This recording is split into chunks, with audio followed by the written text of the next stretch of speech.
Thank you very much for attending. This session's run by myself, Michael Budnow, UK Managing Director and co-founder of Standard Ledger. We've been operating for over 11 years now, and the UK Managing Director and co-founder. With me is Helen Gerard, partner head of corporate finance at Ignition Law. Um, just before we begin, hands up those that are founders or of startups or scale ups and who are looking to raise or are thinking about it.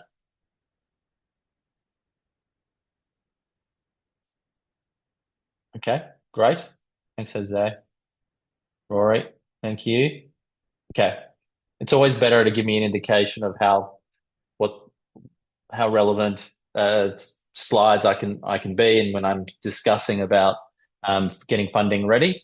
So yeah, please feel free during this discussion to have any questions, raise them while we're doing the presentation, and I'll give you as we go. Reach out to any questions you have either in the chat, and Emma here will um, read out any questions to me at the end as well with myself and Helen. Okay, so basically, as I said, I've been with Standard Ledger for over 11 years now, 10 plus years as tech CFO. Prior to that, I was with an investment bank and a big four accounting firm. I've had, over 30 plus CFO roles, and raised and invested around 40 million pounds. Only recently, last couple of weeks, I helped raise a health tech startup in the UK, raise £2.5 million. And one of my nice achievements is taking an individual who I met in a co-working space to an eight-figure exit as well. I'll let Helen introduce herself. Thanks, Mike. So yeah, similarly to Mike, I come from a background of working at the very large law firms, Freshfields, Linklaters, MLV and Myers. I've worked in London and New York with over 20 years experience working on corporate and finance matters for startup scale-ups, SMEs, as well as much larger companies and M&A cross-border transactions. Um, like Mike, I've recently completed a relatively large investment round where I was actually on the investor side this time, and it was around 6 million US dollars. Investing in a music business. So that was quite an interesting one to do. Um, for on the investment round side at Ignition, we do anything from a very small fundraising, 100K, say, maybe even smaller if somebody's looking to do that, all the way up to, 100 million. So yeah, it's kind of, it doesn't make a difference to us how much you're looking to raise. It's more important that we can provide valuable legal advice. Thanks, Helen. Okay. So as I said, we're not your typical regular account that you provide services to right at the end of the year to get your company finances done and tax done. As I've sort of indicated, we lean in and help you if you're about to raise or about to get into the next raise or a funding round or even trying to exit. Like Helen, we've helped small to medium clients as well as bigger clients raise various amounts of capital, and based on their valuations, we've helped them and leaned in from a CFO perspective, from a financial modeling perspective, from reading term sheets and so forth. And we'll go through all of that in detail. You'll get an understanding of what's required in order to have a successful raise, and also what are the things that investors look for as well as VCs in terms of making sure you're aligned and ready for them. So a bit of housekeeping here. The session is recorded, so you'll get all the recording after the session's taken place. Any questions, feel free to ask during the presentation, as I said, and all resources will be sent to you after the event. Okay. So what's on the agenda now? So getting investor ready. What's the finances, the key metrics? sort of an understanding of sort of the burn rate, runway, and cash flow visibility. A lot of investors want to see this, and this is really critical in terms of ensuring you're ready for any investment. Raising capital, also understanding the equity and valuation process, which is critical. You obviously have an investment. If you have an idea of how much you need, the valuation will be important, and actually understanding the, the running and the fundraising process. And then I'll turn it over to Helen, who will go through all the legal documents that are essential and sort of common pitfalls and how to avoid them, and making sure you're alert to anything that might make you fall foul of any legal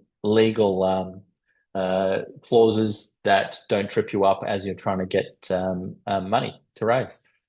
Okay, getting your investor ready. So, are you tracking your finances? So, showing that you're already been managing your money is really critical. Um, Recently, as I said, we raised funds for a health tech. They had a $30 million pre-money valuation.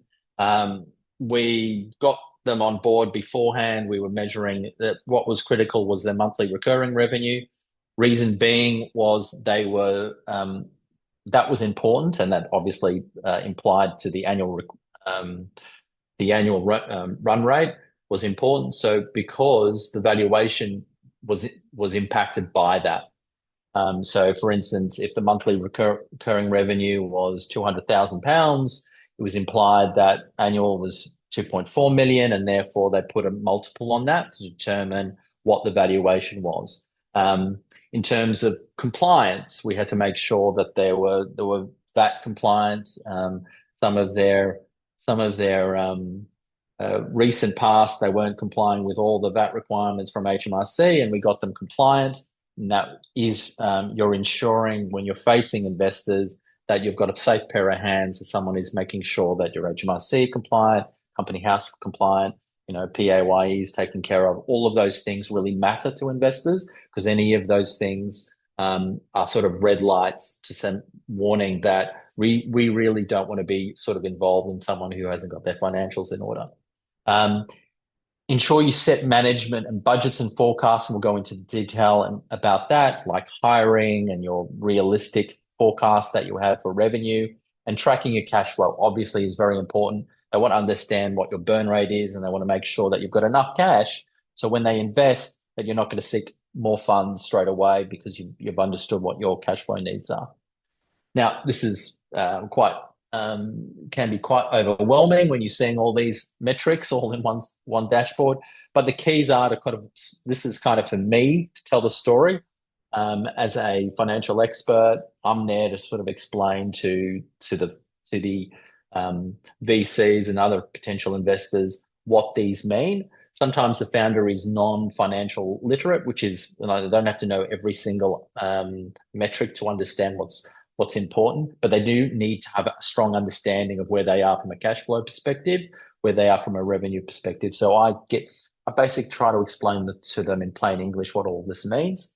You can see actuals versus budget to date. They obviously want to know how you're tracking against what you budgeted, you'd say, and what your actuals. In this way, you can see that the variance here is in a positive direction. Actuals are higher than the budget that they've had. They want to see what the variances from month to month are, and they want to see how you're going from plus last 3 months as well and your forward projections.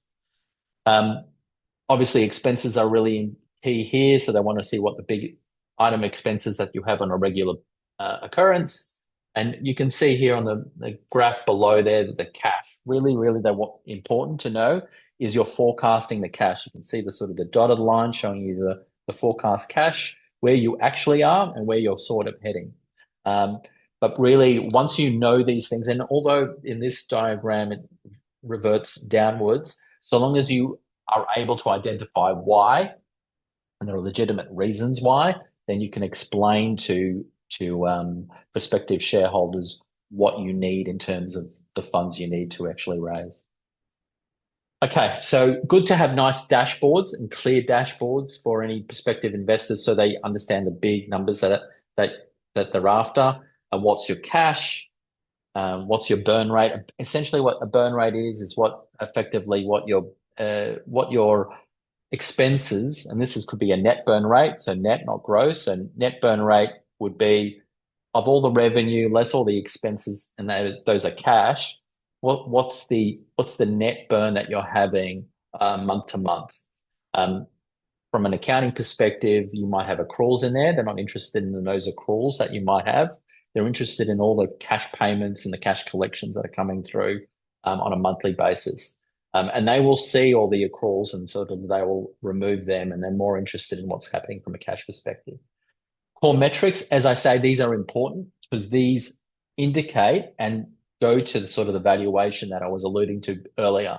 So they want to know what your monthly recurring revenue is. They want to stick to that. You might have project revenue or consulting revenue. A lot of the startups that I deal with have consulting, and they convert to recurring revenue. And recurring revenue is like contractual revenue, whether it's prepaid or it's on an annual basis. It's recurring, and so it's more likely that the clients will stick. And this is really key for investors to understand. Okay, it's not just a consulting or a project gig that might end. It's recurring revenue and how sticky the client is. Really important for them to understand that, and that gives them an ability to go, okay, 4x, 4 times multiple, that gives me an understanding that, over a 4 year lifespan, you're going to have the same type of clients. They want to understand the churn. So obviously you'll have clients that will churn and on a monthly or a yearly basis. They want to understand the percentage of that, and that will factor into their valuation of your company as well. Customer acquisition cost, which is the CAC, effectively what it costs to acquire a customer. That includes your sales staff, all the advertising that goes into it. They want to know what's the cost of that. And obviously what they want to see over time is those costs coming down. So as you're getting new customers, those new customers don't need advertising spend. They're already there. It's just the new customers that they want to understand what that cost is. Now you've got the products. They want to see clearly what the products and services that you have. You might have enterprise revenue. You might have SaaS revenue. You might have any recurring route. They want to see what that is, and they want to see the makeup of the team as well. Okay, so as I said, the key startup financials, cash burn, runway, and recurring revenue. All of this points to how much you need to raise and how much they're going to value you. You might have that in your mind. You might say, I only, if you're an early startup, for instance, and we'll get into valuations in a minute, but you might say to yourself, I need £500,000, right? And I'm only prepared to give away 10%. And in your head, you're thinking that's 5 million, but you need to justify that 5 million. So if you're a business that's got clients and you need the 500,000 pounds, and you're prepared to only give away 10%, and you've got sort of clients that are sticky at the moment, you might be able to justify that valuation. And I'm just being crude there in terms of valuation and like what you need and what you're prepared to give away. But obviously all the metrics that I have basically been talking about today, they will be factored in more importantly into what the valuation is and what the investor is prepared to give you in money and what they're prepared to also take as a percentage. So it's a bit of give and take. You might have your idea of what you're prepared to give, and they might have their idea of what they're prepared to value you and what they think is the percentage. And so there's a negotiation that takes place. Customer lifetime value that I haven't talked about is basically over the lifetime of the client that you have, what's the profitability of that client? So out of all the costs that are associated, so you might have customer success costs associated with onboarding and so forth. But over time, those costs get less, but they want to know how profitable is if I took one client and all the expenses over time that I have to actually administer that client, what's the profitability of that client effectively is what the customer lifetime value is. This is just more cash in the bank divided by the burn rate equals, I mean, this is just what effectively the burn rate is. And typically what I do when I'm looking at the metrics is I'll go, what's your closing cash position at any month time? Then I'll go, what's the movement of any cash going in and out? And that movement that I look at over several months will give me an indication of what the runway is. So if I have cash collections coming in and cash payments going out, and I have a movement because there'll be a differential in that cash collections and cash payments, over time, that will go, okay, if I've got a net negative of, let's say, 50, I've got a net negative of £100,000 and I've got £1 million in the cash, I know I'm going to run out in 10 months, right? So I've got £100,000 of negative. I've got 1 million. I'm going to run out in ten months time if I'm not generating any more revenue.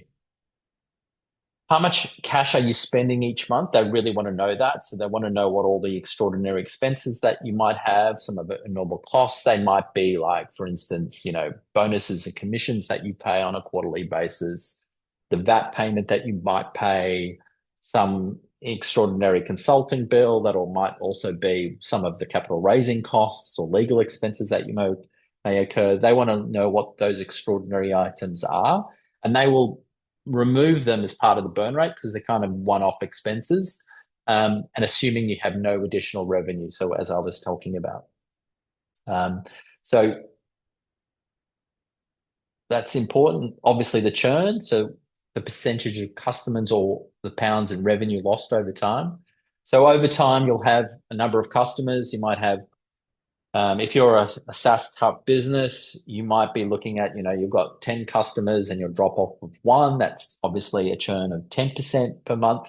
And what they want to see is what is the percentage that you have over time. And that will give an indication to them of what the stickiness and life. So if you were the stickiness and lifetime of the client. So for instance, a way of doing this quarterly quickly is going, if I have a 2% drop off of clients per month, that adds up to around 24% per year.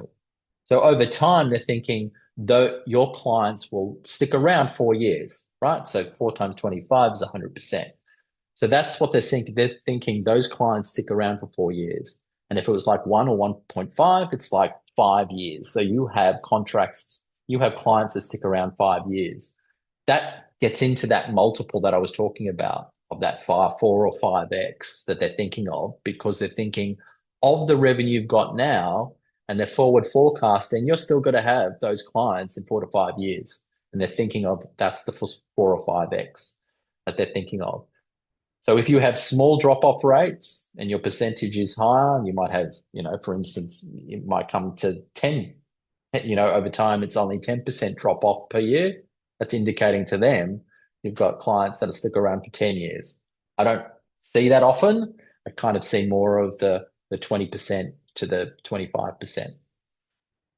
All right. Customer acquisition costs, as I've sort of spoken to you about, sort of the total acquisition costs divided by the number of new customers that you have. Again, the costs that I'm referring to are total acquisition costs of sort of like uh, advertising, sales costs, those sort of things to acquire a new customer. And sometimes you've got external costs, and here it's saying ads, referral fees, and discounts. All of that is taken into account.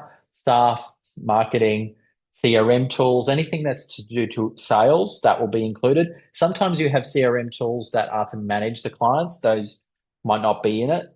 But, for instance, some people use HubSpot or other sort of tools. Those will be included. Any sort of costs that to acquire a customer will be included in the customer acquisition cost. Lifetime value, as I said, this is the total revenue or the present value of the future net profit you expect from customers during the relationship with your business. Effectively, as I said, the profitability you're getting over the lifetime of a client. That's really, really important for them to understand, because that will also drive the valuation that I'll be talking about shortly. Okay, so what do capital providers care about?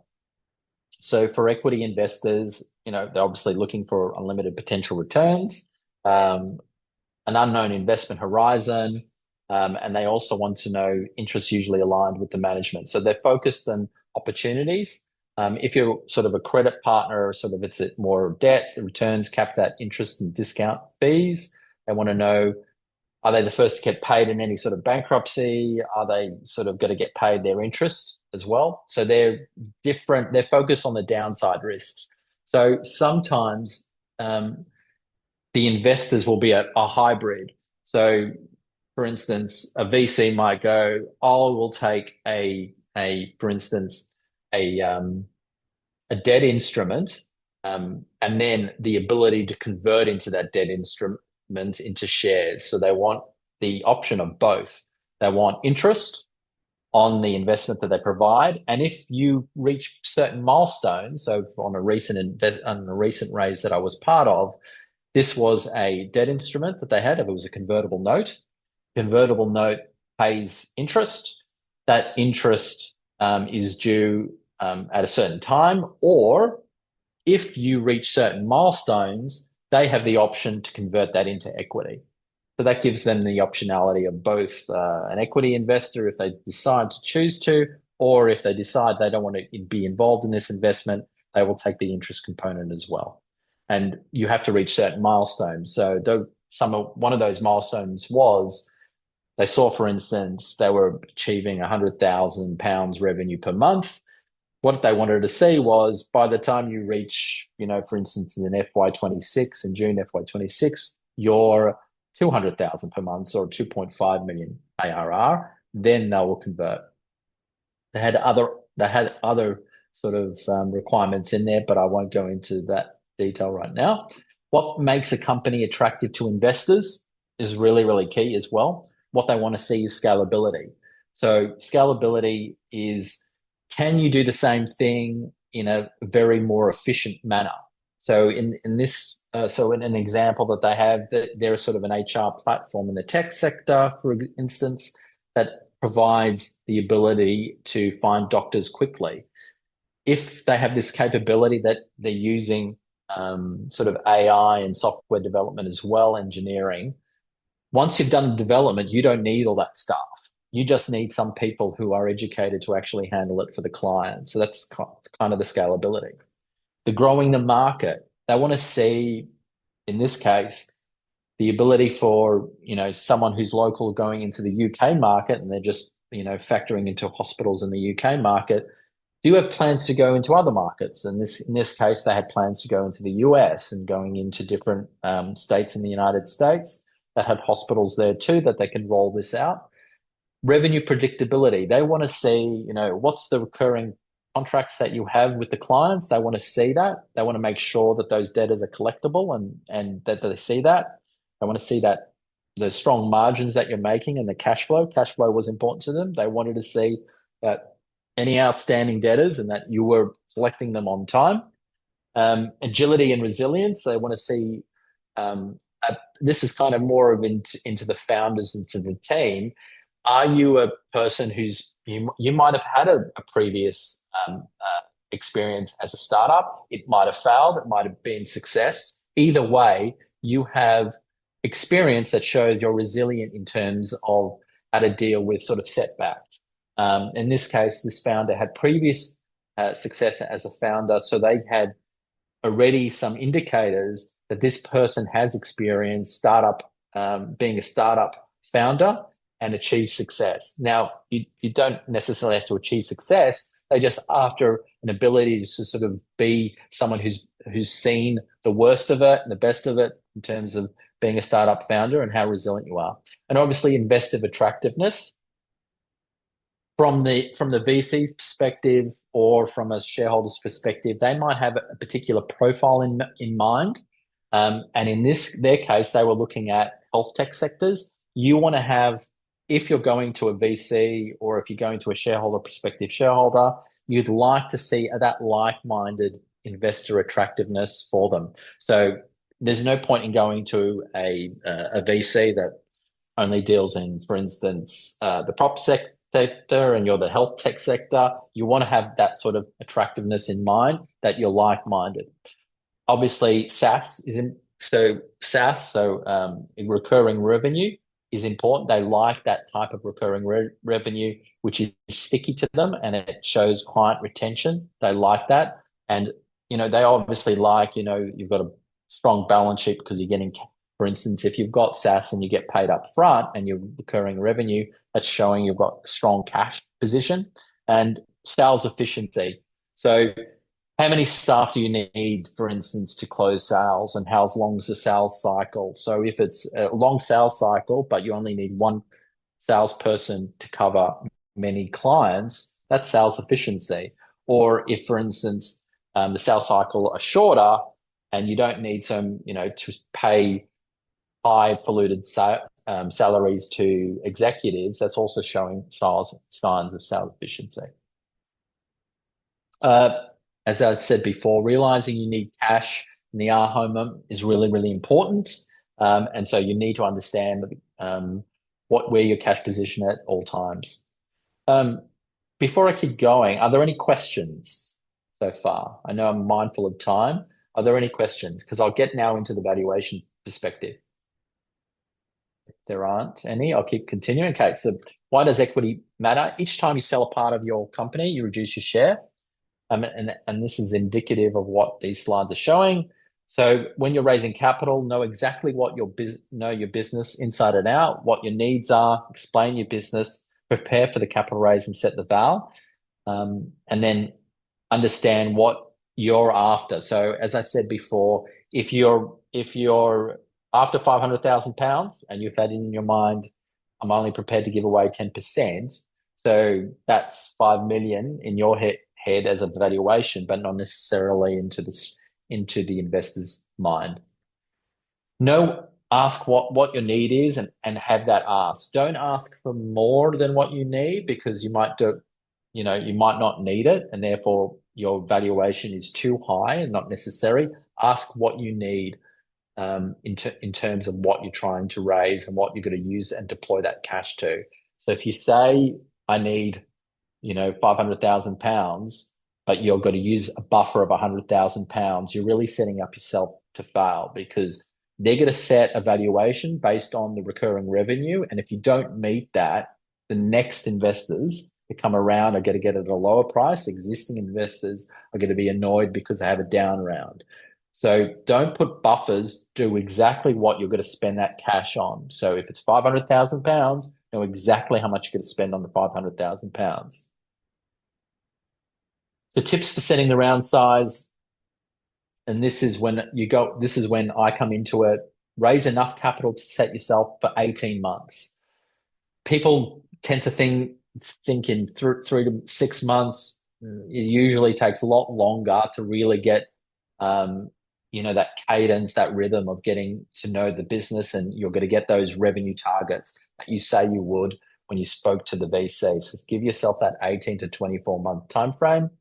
Know that every time you raise, you're trying to sell no more than 10 to 25% of the company. And obviously, hopefully the valuation is increasing because you've hit those targets. And as I said, set modest targets to raise. That's why the valuations should be lower because they're going to go based on the valuation you've said, you're going to hit those targets. And if you haven't set the needs in terms of what you need to deploy the funding to reach those targets, you're setting yourself up to fail. So for instance, if you say, I need to get staff of £200,000, but in the end, you need more than that to actually reach the targets, say that. Don't make sure you're got to spend the money to actually achieve that. And that's where I come in to do that.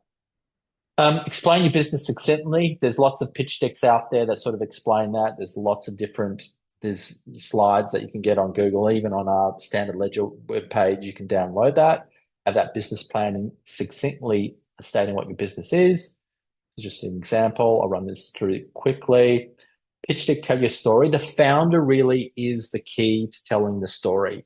As finance people and even as legal people, we're here to ensure the integrity of the numbers, the integrity of the legals don't fall foul, right? The story and what convinces people to actually with their cash is the emotional tie that they have with the founders and the team. Our job, well, this is what I consider, and maybe Helen has a different view. Our job is to ensure that we're consistent with the integrity of the founder. I'm not going to be able to convince VCs of departing with their cash. I'm just making sure that I don't make a mess of it for the actual founder. If, for instance, the founder said a certain numeric numbers and they're not consistent with the numbers that I'm providing, that's when they fall foul. The story is they're going to be the persuasive ones, convincing them. They're usually very visionary type founders, or they're very optimistic. I'm the one is making sure that the finance numbers are correct and they don't have any risks. Helen, do you want to chip in on what your thoughts are?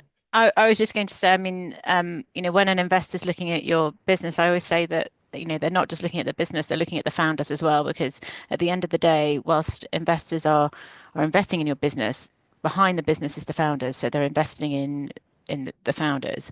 And so it's really important that you, as a founder, demonstrate your character, how you like working, and ensure that you can work with any of those investors. So I would just add to what Mike's saying, and what Mike and what we do at Ignition is we really take the time to get to know the individuals behind the business, understand what their objectives are and their goals and their vision for the company. So that's really important to us to ensure that we're all working together, because at the end of the day we wouldn't be supporting you if we weren't doing that. Yeah, and a practical example that I have is the founder might have a goal in their mind in terms of what they want to, sell the business for at some eventual point while they're talking about the VC experience, because they know they're going to have to perform and do all the hard work. And when we're looking at the legals and we're looking at the finances, this is what you need to achieve to actually get your outcome percentage, which will get the value that you're after and walk away.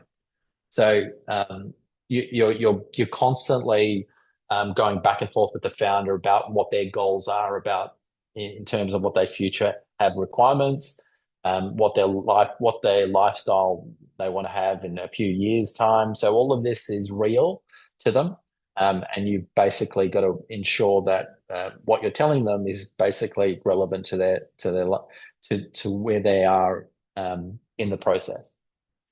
Again, I'll go through this quickly. A detailed P&L. We do three-way models: P&L, balance sheet, cash flow assumptions.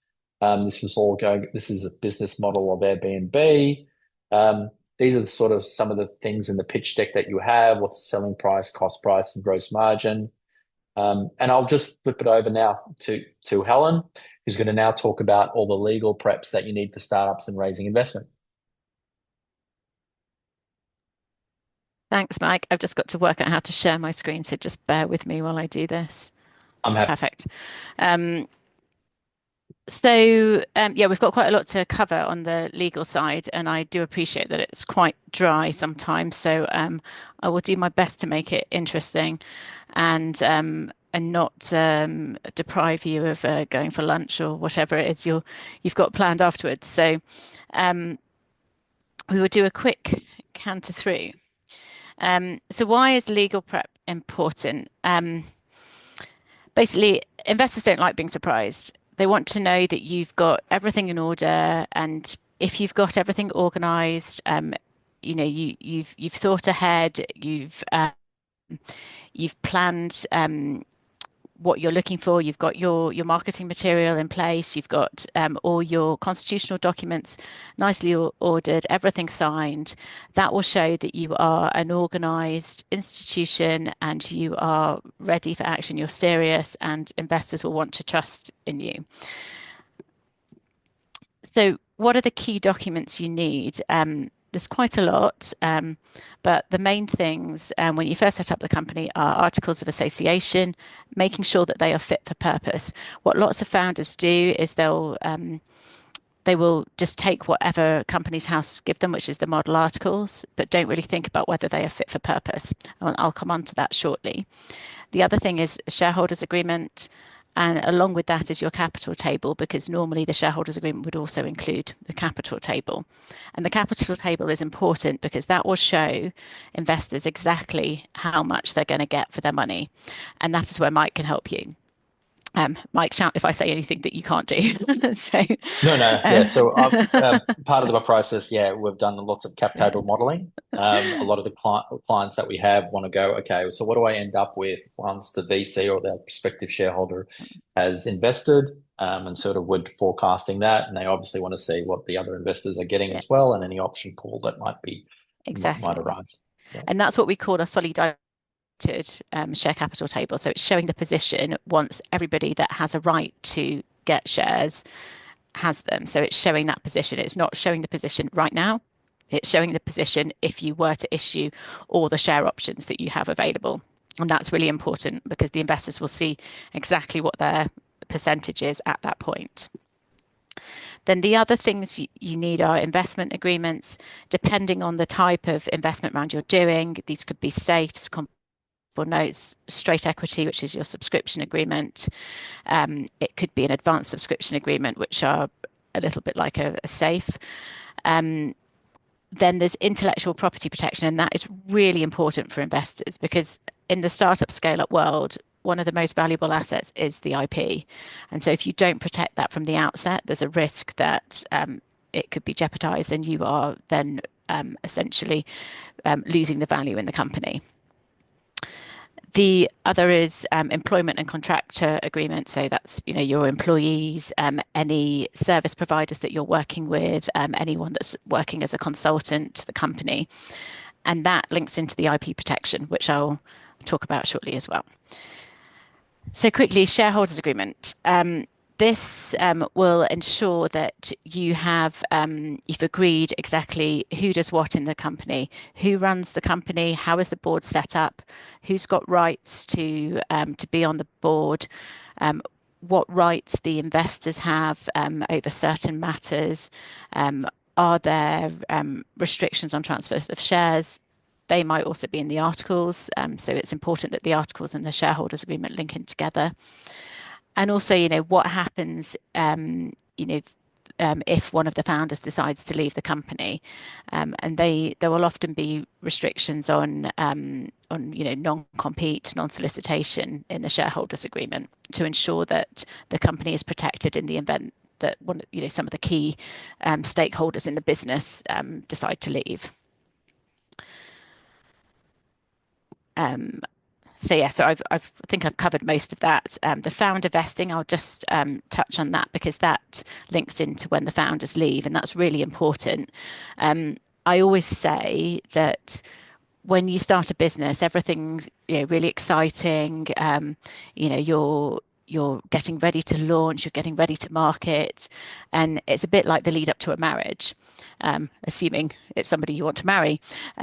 But no one likes thinking about divorce. However, it does happen, as we all know. So it's really important that at the outset you have a very transparent conversation with your fellow founders to ensure that you are very clear as to what happens should anyone want to leave. And it might be that it is a circumstance where um, somebody isn't planning on leaving. It's just, unfortunately, not nice things happen. Somebody might get severely ill. I had a situation a few years ago where it was three founders who were starting a biotech company. And unfortunately, one of the founders passed away very, very early on. And they never really got to launch. But because they hadn't really dealt with anything, they were just left with a third of the shares being in that founder's name. And so what we ended up having to do was just start all over again, wind that company down, and then start with a new company that properly reflected everybody's role. And as a gesture, what the remaining founders did was they gave the deceased founder's family, so his wife and children, who were over legal age, by the way, they gave them a small percentage of the shares. So they really felt that they were kind of continuing the legacy of the deceased founder. So the Articles of Association. So this is really important because It is a public document. It's available on Companies House, and you need to ensure that they are fit for purpose.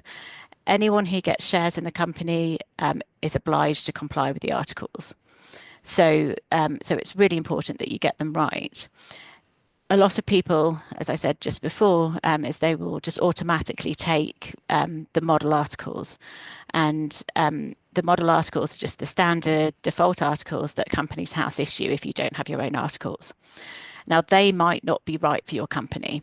There are various nuances in the model articles, which, I could do a whole session on the differences and what you can do in the various provisions. But it's important to speak to a lawyer. And I'm not just saying that because, we would get more legal fees, but it's really important to speak to a lawyer to ensure that you've got the right starting point for your articles. And then when you put in place a shareholders agreement, you need to make sure that the articles work alongside the shareholders agreement. The amount of times we get people coming to us and giving us a shareholders agreement and articles that just don't work together and have, different defined terms or conflicting provisions, it's more of a mess than if you'd have just come to us at the start. Um, and just on this, one of the main things that investors will want to see in this is, exactly how the board is set up, who's got rights to the board of directors, how directors can be removed from the board, and then anything to do with transfer of shares and issuance of shares, because the reason they'll want to know about that is because when you issue more shares, they then will get diluted. And the same if you transfer shares, there's a risk that another shareholder could build up its stake and then get more control. So, they'll want to have a clear idea as to what happens to their shareholding in the event of those situations. The capital table, we've already talked about that just before, so I won't go into any further detail on that. So investment agreements, as I mentioned before, these can take a variety of forms. The most straightforward of which is a subscription agreement, which is where you're just issuing straight equity. When you get the funds from the investor, you then issue shares, and they become a shareholder in the company.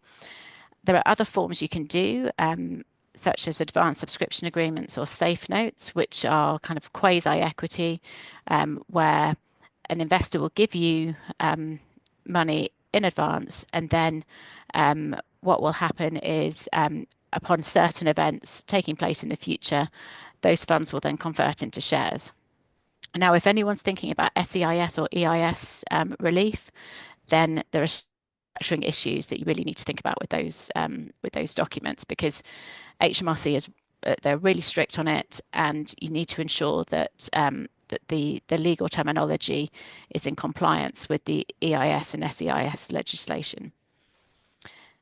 Convertible notes, they're very similar, but they are more debt based, but they have very similar kind of conversion events to the safes and the advanced subscription agreements. So I've just kind of talked about that. So convertible notes. There'll be a discount on the price paid, and some of these terms will apply to safes and advanced subscription agreements as well. But there will be a discount on the price. So, for example, if you're planning on doing a raise in the future, and say you're planning on raising £1 million, under a convertible note, the notes will automatically convert into shares upon you achieving that fundraising threshold. But the note holder, so the investor, will get a discount on the price per share. So it's normally around 20%, or sometimes it's 10, 15, but what we're seeing at the moment is 20%.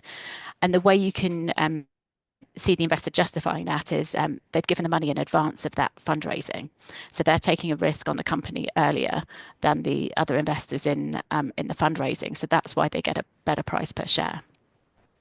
There might be a valuation cap, so that just ensures that the investor knows that there is some certainty in what their funds are going to convert into. So there is some kind of um, definition within what the share price might be.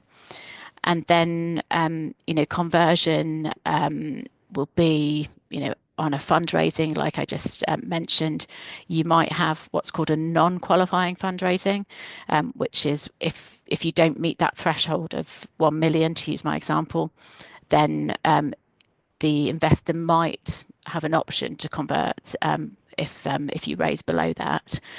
There'll normally be a conversion upon an exit, so a share sale or asset sale. Sometimes you might see conversion upon an insolvency event, and then the maturity date. So there's a certain kind of date in the future whereby the funds would convert into shares. Under a convertible note, that's not always the case. It might be that the notes are redeemed, but sometimes an investor might have the choice whether to convert or have the notes be paid back. The reason why you might want to do convertible debt is well, there's a couple of reasons. It's quicker. You don't necessarily need to renegotiate your articles, your shareholders agreement. You can put that off to kind of further down the line. So it means you're getting the money in quicker. Um, so that also keeps your legal costs down. And it also means that you're not issuing the shares up front. So you're retaining control in the company until that conversion event. And actually, if you don't hit any of the conversion events, and the company's doing well, it's performing well, you've got the cash flow, you might think actually I can just pay this back, and then you're not actually giving up any control of the company. Investment agreements. So this is where you're just doing a subscription for equity.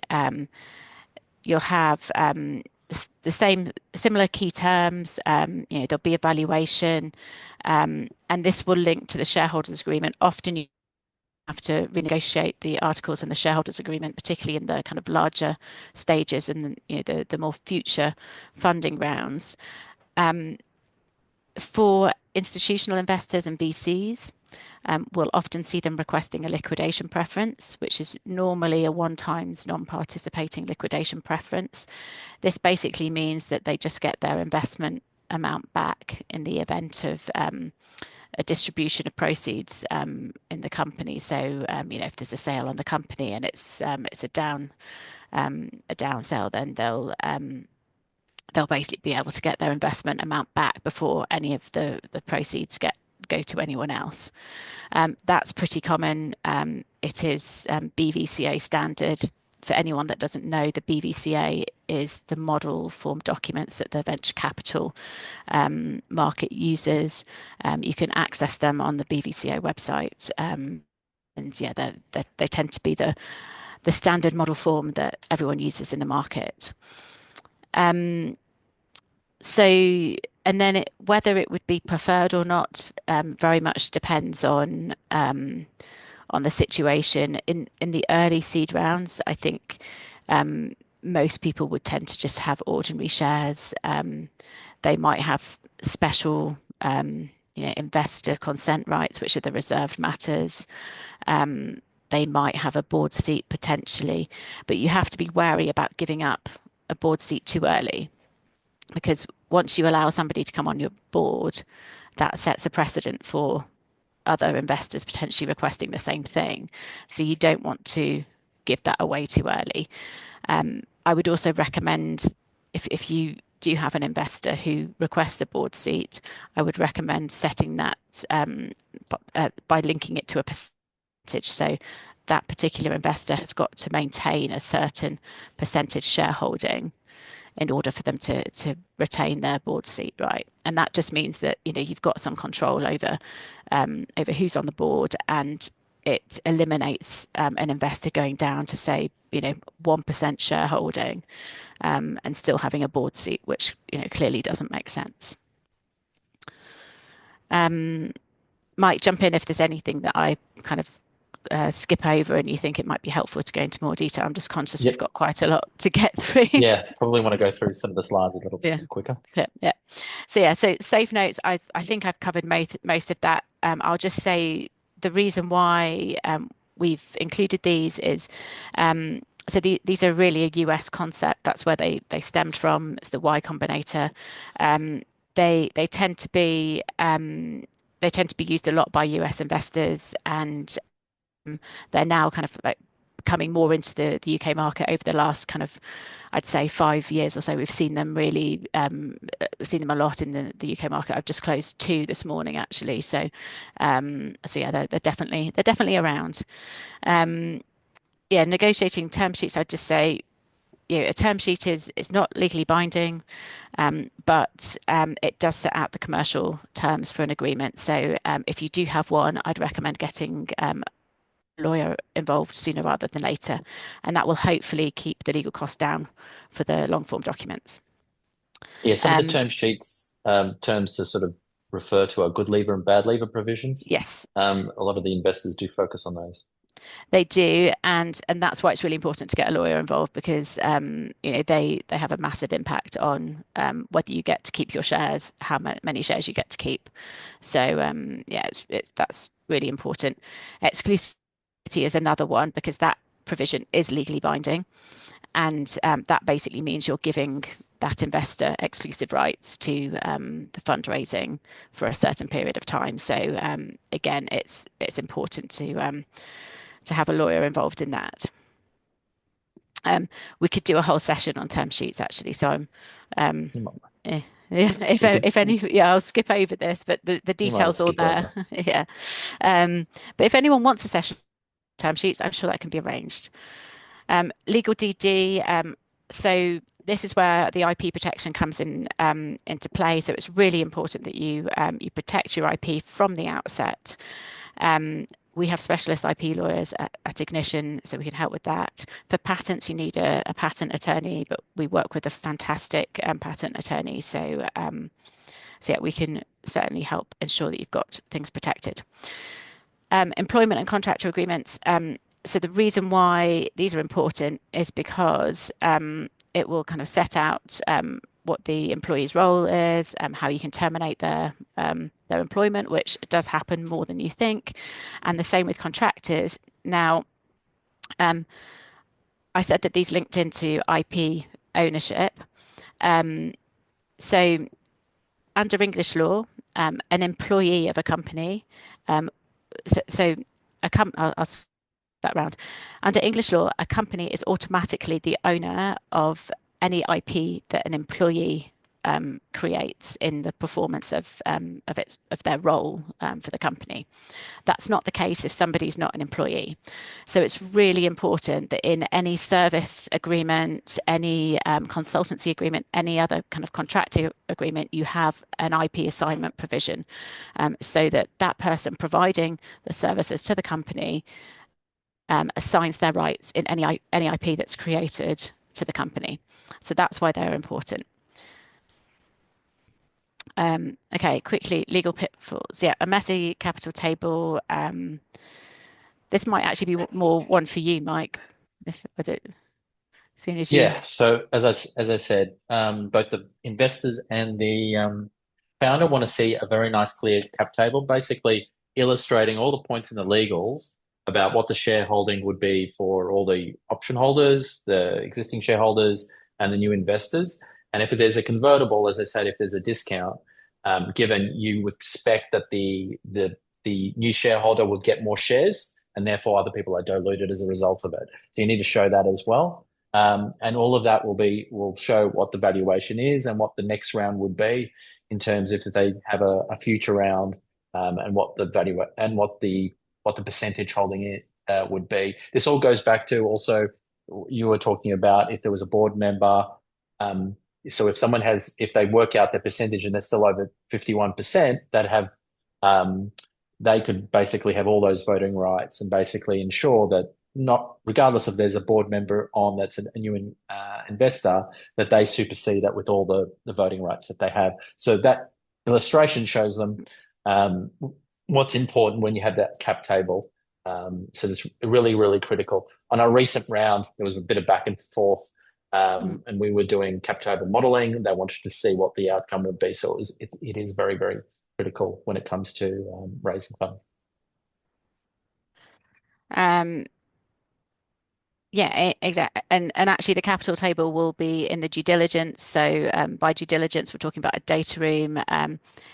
You really need to have these organized. So split it out into your constitutional documents. So your corporate stuff, um, your employees, your IP, your financials. If you have everything neatly organized, then that makes the legal DD much more efficient and easier to work with. We've just done DD on a company, and the data room was, well, according to my team, it was the worst they've ever seen, because it was just so disorganized, and it just took the team. But the fees ended up being, I think, 4 times what the initial fee quote was, just because it was so disorganized. Um, On the flip yeah. side, if you have a really organized data room where you're basically you label every single agreement that you have and you make it nice and easy reference for VC and the lawyers, and they can kind of match it not nicely. So, for instance, ours was they wanted to see whether there was a VCT tax offset. So they wanted to see the advice piece. They wanted to see any sort of loan agreements that were provided by the founder to the company and making sure that they were extinguished and so forth. So all of this, it was nicely itemized. I go, oh, okay, this is easy for me to sort of go through and ask questions. And that was a much quicker process in Mm. terms of due diligence. So yeah, all of that gives that appearance that you've got your finances order, someone's looking after it, the legals are in order, gives that sort of comfort to investors that, if I have future issues, that are what you won't be like a 3 week delay and I'll have issues Mm. about getting work, getting my answers promptly, and that all sets precedent about the working relationship that you'll have going forward. Exactly. And that also links into, the legal compliance side. There are various things that you need to comply with. Well, the one that applies to everybody normally is data protection, so like privacy. So it's really important you understand your requirements there and your obligations, because there are always data privacy warranties in documents. So, you saying that you have complied with that law. Um, yeah, IP, again, we've spoke about that before, so it's really important that you get that sorted from day one, and make sure that any kind of, developers, service providers assign their IP. Um, Founder disputes, um, yeah, I've spoken about that already. So many people don't have this in place, and we end up in quite a lengthy, drawn out litigation. And that just basically distracts the remaining founder from being able to continue the business and grow the business. So investors don't take kindly to that. So you should set this out at the outset. Questions? Thanks, Helen. Yeah. So if there's any, I realize we're a little bit over time, but if there's any questions, please feel free to ask. We've got a couple more minutes where I'm prepared to go over time. Otherwise, please reach out to either of us, either via email or book a call, and we're available for any sort of questions as well. Okay, that's our email addresses there. Thanks. So there's a lot to take in. And it was quite if we went to you can go and do as Helen alluded to, you could go into each slide and you could probably do a separate presentation on term sheets, and I could go into SaaS modeling and I could do a separate presentation on that. What's critical is you get a general understanding of what's involved. You soak it up. If there's any questions, please feel free to reach out to either of us. We're experienced in helping founders like yourself, who we understand what the needs are in terms of what they need to get to raise and what some of the issues that they might have. Even if you weren't successful in a current raise and you want to reach out, please reach out to us as well. Thank you very much. Thank you.